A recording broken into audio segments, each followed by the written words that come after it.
యేసు ప్రభు చనిపోయలేదు. చచ్చిపోయినాడు చచ్చినట్టే ఉన్నాడా? తిరిగి లేచాడు. ఎట్లా లేచాడు? మరణాన్ని జయించాడు. మృత్యుంజయుడు అంటే మృత్యువుని జయించాడు. సావును గెలుచుకున్నాడు, మరణాన్ని గెలిచాడు. మరి నేనే జీవమును, నేనే పక్కన ఉన్నా, జీవమును నేనే అంతటి ముందు చెప్పాలి వాక్యం మొదట. అందుకు యేసు పునరుత్థానమును జీవమును నేనే. ఈ పదము మీరు మర్చిపోకూడదు, ఎప్పుడు కూడా, ఎన్నడూ కూడా మర్చిపోకూడదు. యేసు ప్రభువును నమ్మారంటే మొదటి గుణము, మొదటి లక్షణము, మొదటిగా మీలో కావలసింది, నమ్మవలసింది, విశ్వాసం ఉంచవలసింది ఏమంటే యేసు క్రీస్తు వారు పునరుత్థానుడు. అంటే చనిపోయి తిరిగి లేచాడంటే మరణాన్ని గెలుచుకుని వచ్చాడు.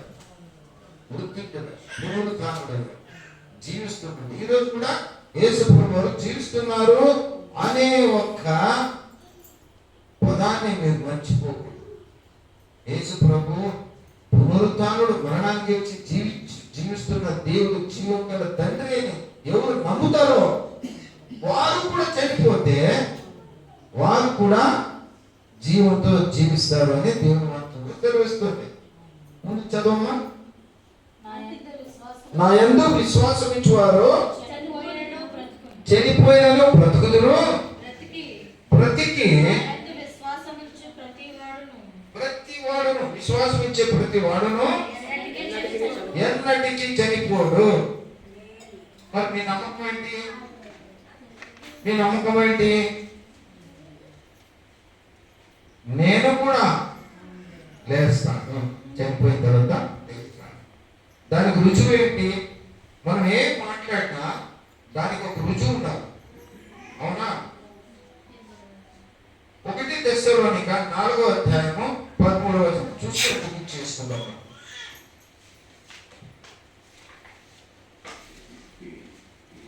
1 తెస్సలోనిక 4:13 సహోదరులారా, నిరీక్షణ లేని ఇతరుల వలె మీరు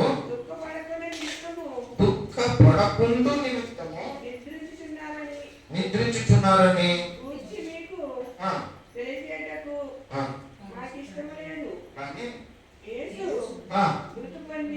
యేసు మృతి పొంది తిరిగి లేచెనని నమ్మిన ఎడల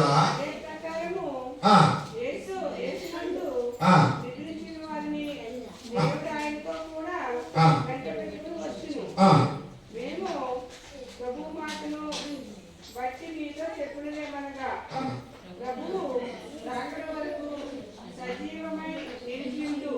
మనము నిద్రించు వారి కంటే ముందుగా ఆయన సన్నిధి చేరము.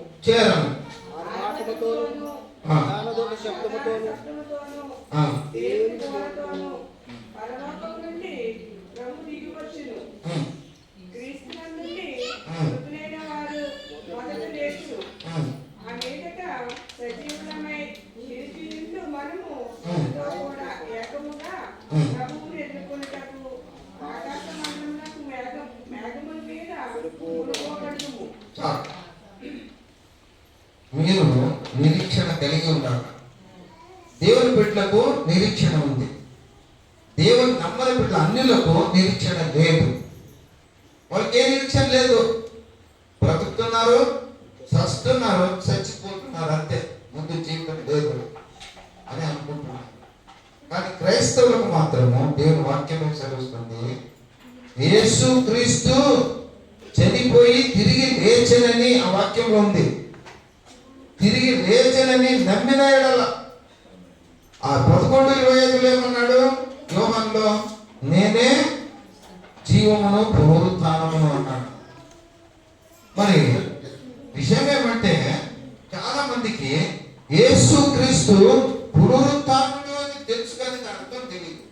నమ్మకం లేదు. ప్రియ దేవుని బిడ్డలారా, ఈరోజు దేవుడు నీతో నాతో మనందరితో మాట్లాడుతున్నాడు. మనం పునరుత్థానాన్ని నమ్మాలా. అది నమ్మకపోతే క్రైస్తవ బిడ్డవే కాదు, కానే కాదు.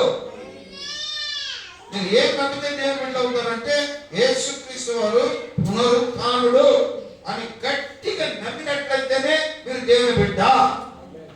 హల్లెలూయా. మీరు దేవుని బిడ్డ ఎప్పుడవుతారో,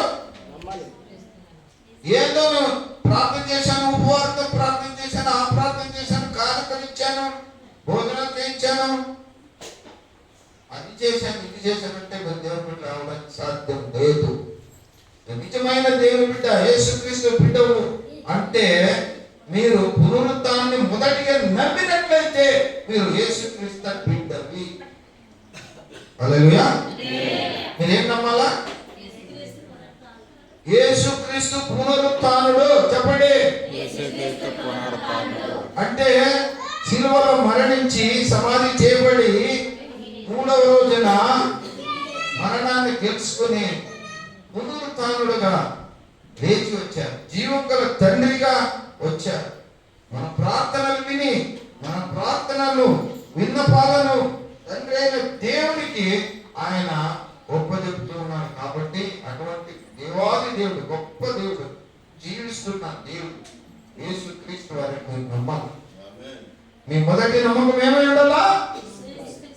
యేసుక్రీస్తు పునరుత్థానుడు, మరణమును గెలిచిన దేవుడు. ఇది సత్యము. మీ మొదటి నమ్మకం ఏమై ఉండాలా? సంగమా చెప్పండి. మీ మొదటి నమ్మకం ఏమై ఉండాలా? యేసుక్రీస్తు పునరుత్థానుడు, చనిపోయి సమాధి చేయబడి లేచి వచ్చాడు, జీవంతో ఉన్నాడు. ఈరోజు కూడా మీ ప్రార్థనలు వింటూ ఉన్నాడు. జీవం గల తండ్రి అని మీ నమ్మకం, మొదటి నమ్మకమే ఉండాలా? మీ మొదటి నమ్మకం ఏమై ఉండాలా? యేసుక్రీస్తు పునరుత్థానుడు. 1000 సార్లు చెప్పండి. చెప్పండి. కళ్ళు మూసుకొని చెప్పండి, కళ్ళు తెరిచి చెప్పండి. కొన్నిసార్లు చెప్పండి, చూస్తాం అందరూ. యేసుక్రీస్తు పునరుత్థానుడు, యేసుక్రీస్తు పునరుత్థానుడు, యేసుక్రీస్తు పునరుత్థానుడు.